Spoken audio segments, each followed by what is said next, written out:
बिस्मिल्लाहिर्रहमानिर्रहीम। अस्सलाम वालेकुम dear student, welcome to online class. Unit number 4 में हमारे पास टॉपिक है केमिकल बॉन्ड।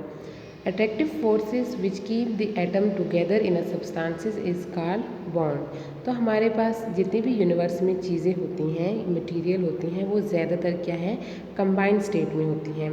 कंबाइंड स्टेट में का मतलब ये होता है कि वो दूसरे एटम के साथ मिली होती हैं, फ्री स्टेट में नहीं होती, अकेली नहीं होती। एक्सेप्ट हमारे पास जो नोबल गैसेस हैं, जो ग्रुप 8 होते हैं, उसके अलावा जितने भी एलिमेंट और कंपाउंड होते हैं वो क्या होते हैं कि बनते हैं, they are form by the combination of atom. वो एटम एक दूसरे के साथ रिएक्शन करके कंपाउंड और मॉलिक्यूल बनाते हैं। जबकि हमारे पास नोबल गैसेस क्या होती हैं, वो फ्री स्टेट में ज़्यादातर रहती हैं, वो केमिकल रिएक्शन नहीं करती। अब मॉलिक्यूल हमारे पास क्या होते हैं, जैसे यूनिट 1 में हमने पढ़ा था कि मॉलिक्यूल बनते क्या है, बाय द कम्बिनेशन ऑफ 2 और मोर देन 2 एटम्स।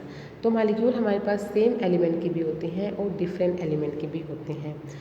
जब हमारे पास सेम एलिमेंट के मॉलिक्यूल बनते हैं, जैसे कि हाइड्रोजन, तो हमारे पास कुछ एलिमेंट क्या होते हैं, सेम एलिमेंट के बने होते हैं, मॉलिक्यूल सेम एलिमेंट के बने होते हैं। फॉर एग्जांपल हाइड्रोजन गैस और ओजोन।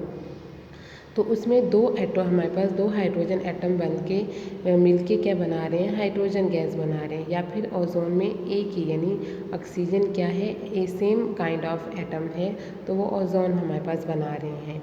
जबकि डिफरेंट काइंड ऑफ एटम हमारे पास वो भी मॉलिक्यूल बनाते हैं, जैसे कार्बन मोनोऑक्साइड, अमोनिया और हाइड्रोजन। तो इसमें डिफरेंट एटम क्या करते हैं, they combine to form the molecule.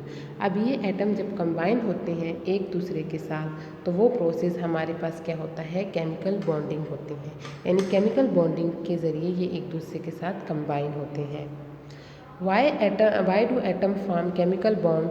तो केमिकल बॉन्ड हमारे पास क्यों बनते हैं, हैज़ यू सीन दैट हमारे पास जो इलेक्ट्रिसिटी होती है ये फ्लो करती है from high potential to lower potential. Same हमारे पास जब हीट होती है ये ट्रांसफ़र होती है from hot body to cold body. या फिर हमारे पास जो वाटर होता है वो फ्लो करता है from high level to lower level. तो ये हमारे पास मूवमेंट क्यों होती है, ताकि सिस्टम क्या करें, अटेन द स्टेबिलिटी। तो वो जब स्टेबिलिटी अटेन करते हैं, देन दे क्या करते हैं, the system in universe tends to lower its energy. यानी स्टेबिलिटी हासिल करने के लिए वो अपनी एनर्जी को लोअर करते हैं। इन सेम हमारे पास जिस तरह से हर सिस्टम में होता है कि वो अपनी एनर्जी लूज़ करने के बाद स्टेबिलिटी अटेन करती है, इसी तरह हमारे पास एटम क्या करते हैं, they have tendency to decrease their energy.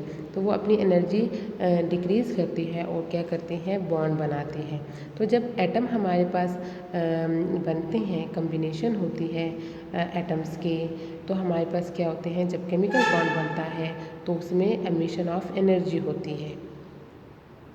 अब हमारे पास क्या होते हैं, वैलेंस कॉन्सेप्ट होता है। यानी जैसे केमिकल बॉन्ड बनते हैं उस लिहाज से हमारे पास क्या होते हैं, लेविस और कोसन ने 1916 में हमारे पास क्या किया था, वैलेंस कॉन्सेप्ट सजेस्ट किया था, जिसकी स्टेटमेंट ये थी कि जब केमिकल फार्मेशन होती है तो उसमें क्या होता है, एटम क्या करते हैं, या तो एनर्जी लूज़ करते हैं, गेन करते हैं, या शेयरिंग करते हैं। तो वो जब शेयरिंग करते हैं और लूज़ और गेनिंग ऑफ इलेक्ट्रॉन होती है, तो वो क्यों करते हैं, ताकि वो स्टेबिलिटी हासिल करें और अपनी क्या करते हैं, जो उनकी इलेक्ट्रॉनिक कन्फिग्रेशन होती है वो नोबल गैसेस जैसी हो जाए। तो in a chemical bond formation atom take part by losing, gaining और sharing of electron so has to attain the inert और नोबल गैस इलेक्ट्रॉनिक कन्फिग्रेशन।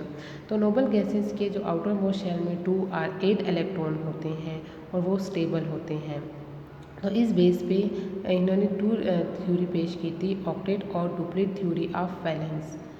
तो ऑक्टेट थ्योरी ऑफ वैलेंस और रूल ऑफ 8 में हमारे पास क्या होता है, एटम की टेंडेंसी होती है कि वो क्या करे, 8 इलेक्ट्रॉन हासिल करे अपने आउटर मोस्ट शेल में टू बिकम स्टेबल। यानी स्टेबिलिटी हासिल करने के लिए वो अपने आउटर मोस्ट शेल में 8 इलेक्ट्रॉन कंप्लीट करना चाहते हैं। एग्जाम्पल हमारे पास ऑक्सीजन है, ऑक्सीजन के आउटर मोस्ट शेल में हमारे पास 6 इलेक्ट्रॉन होते हैं। तो वो 8 इलेक्ट्रॉन को कंप्लीट करने के लिए या तो वो इलेक्ट्रॉन शेयर करता है या गेन करता है। तो शेयरिंग और गेनिंग से वो क्या करता है, स्टेबिलिटी हासिल करता है। अब देखें दो हमारे पास ऑक्सीजन एटम क्या है, वो कंबाइन करके ऑक्सीजन गैस बना रहे हैं। तो हमारे पास जो एटम होते हैं वो क्या होते हैं, स्टेबल नहीं होते। जब गैस हमारे पास बनती है ऑक्सीजन गैस, तो क्या हो जाते हैं, स्टेबल हो जाते हैं। तो स्टेबिलिटी हासिल करने के लिए और हमारे पास जो नोबल गैसेस के इलेक्ट्रॉनिक कॉन्फ़िगरेशन हासिल करने के लिए क्या करते हैं, रिएक्शन करते हैं और अपने आउटर मोस्ट शेल में 8 इलेक्ट्रॉन को कंप्लीट करना चाहते हैं। डुप्लेट रूल में हमारे पास क्या होते हैं, 2 रोल, यानी हमारे पास ये क्या होता है, रूल ऑफ 2 में क्या होता है, tendency of atom to attain 2 electron in their outer most shell in order to attain the stability. अब हीलियम में हमारे पास क्या होते हैं, 2 इलेक्ट्रॉन होते हैं इसके आउटर मोस्ट शेल में और वो स्टेबल होता है। तो सेम हमारे पास जब हाइड्रोजन होता है वो हीलियम जैसी स्टेबिलिटी हासिल करने के लिए और उसके इलेक्ट्रॉनिक कॉन्फ़िगरेशन हासिल करने के लिए क्या करता है, इलेक्ट्रॉन लेता है या फिर शेयरिंग करता है।